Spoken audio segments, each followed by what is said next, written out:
Hi, welcome to Tips with Shawn. I'm Shawn Davis, and I'm here to talk to you about moving on after breakup and getting back into dating again. And this month, we've been going over different strategies for dating and keeping yourself sane while you are dealing with the restrictions of online dating and dating in real life, or in the physical world, as you will. So let's go over today's topic. We're going to be going over, again, dating tips, and we're going over the most common question that I get asked, and that is, what dating site should I use? So let's go over all of the things that are going to matter here. All righty. Okay, so when we look at the research on dating sites, one of the things that came up from the most recent data was from 2019. And that was that only about 30% of people who say they're dating right now, or dating in 2019, were using online dating apps. And if you look back to 2017, their same research came back at like 60%. So do most people use a dating site? It probably depends, and it depends on who you ask. The people that the Pew Research asked from 2019, they weren't favoring dating apps quite so much, and you may even have some similar feelings to that. So maybe you're somebody who has a lot of luck with it and you love it, or maybe you're one of those people who see very little value in it. There's lots of people who are on both sides of the issue, and you will meet daters who are on both sides of the issue. So it just depends on your personal opinion and preferences and everything. So keep in mind that the last data we do have, though, is about only 30%.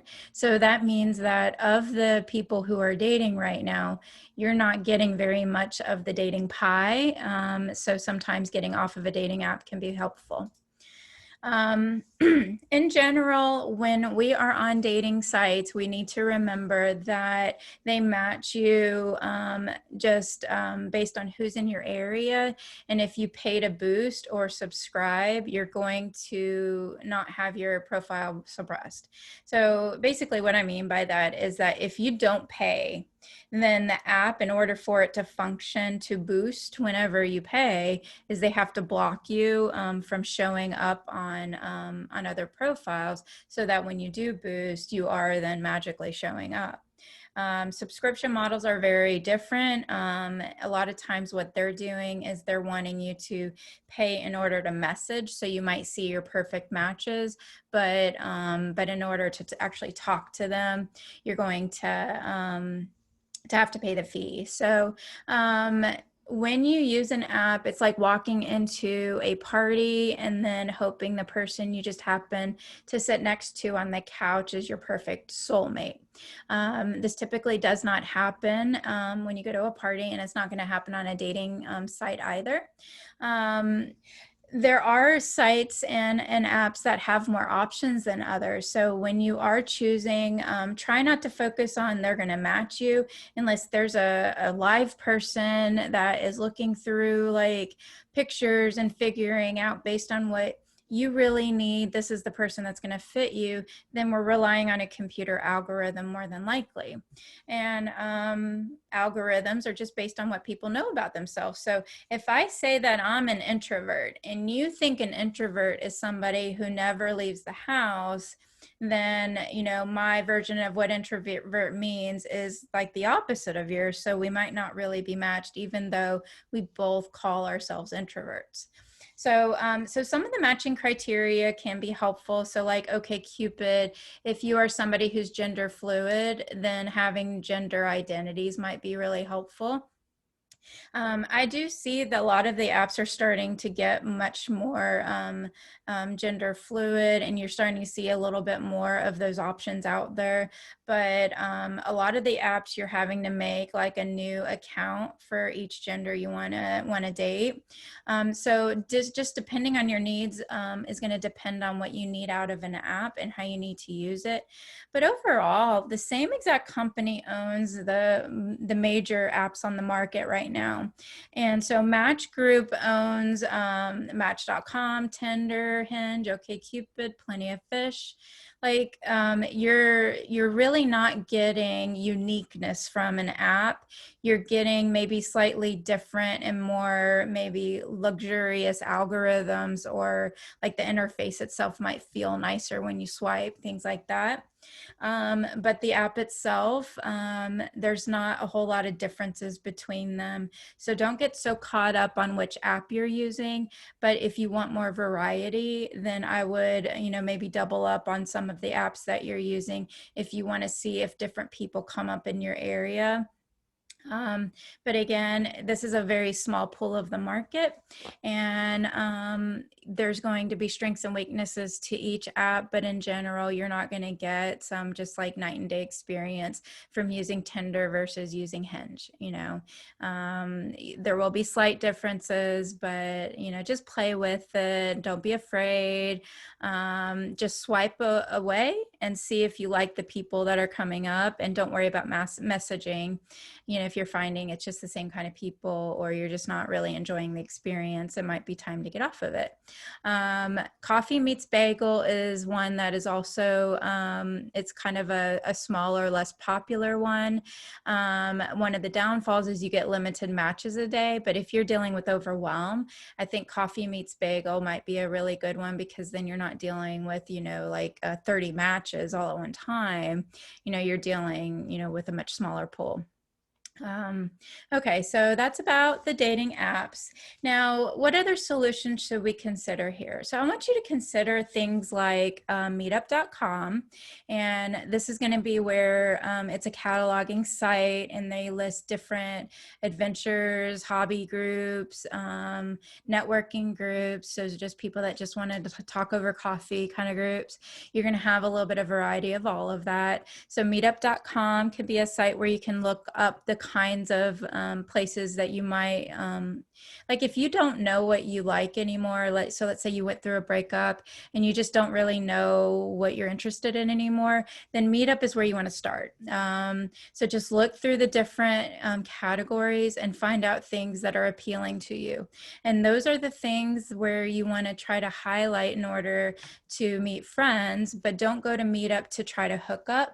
This is not like a place where you really go for romance. It's a place you escape from romance. So it's like where you go just to have fun, just to network, just to kind of talk to people, and you don't have to worry about getting hit on or the pressure to ask somebody out.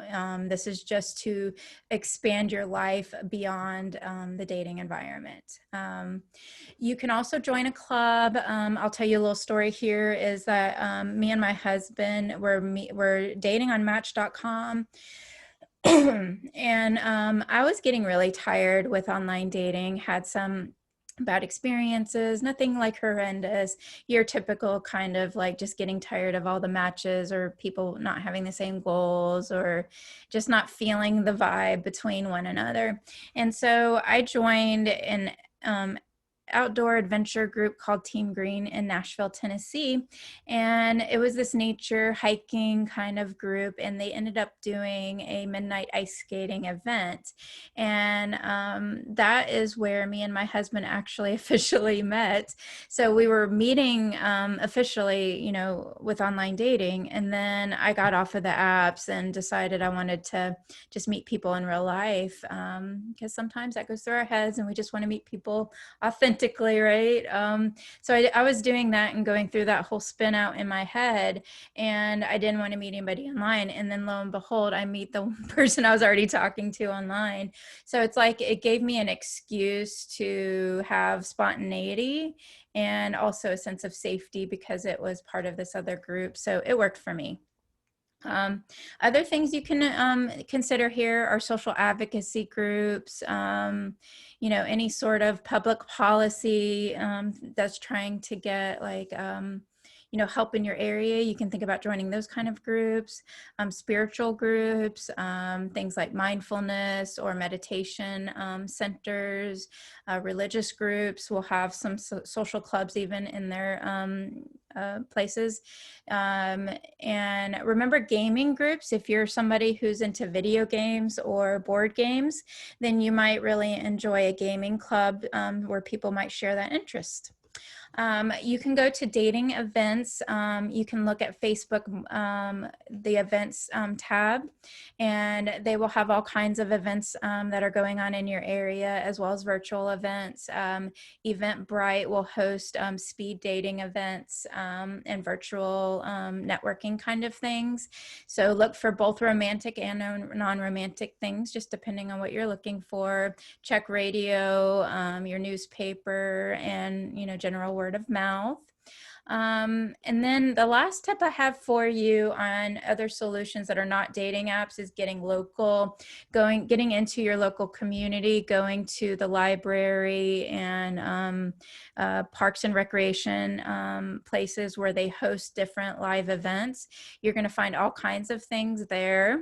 Look up your local farmers markets and street fairs. Walk run events. I know for a while everybody was doing those zombie run events, which I always wanted to do, but never ended up able to make that happen.